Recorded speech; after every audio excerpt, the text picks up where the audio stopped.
Bakı Bəyannaməsi BMT-nin rəsmi sənədi kimi dərc olundu.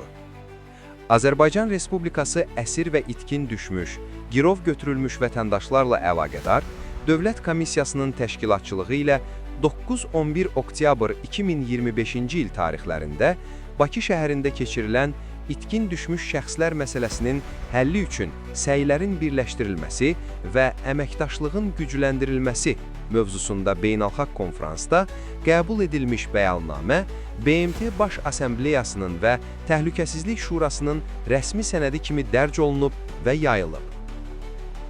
Gözaltı Qafqazinfoya istinadən xəbər verir ki, Azərbaycanın BMT yanında daimi nümayəndəsi Tofiq Musayev bununla bağlı BMT baş katibinə məktub ünvanlayıb. O, məktubun və bəyannamənin yer aldığı əlavənin Baş Assambleyası gündəliyinin 31, 69, 71 və 84-cü bəndləri çərçivəsində və Təhlükəsizlik Şurasının sənədi kimi yayılması ilə bağlı müraciət edib.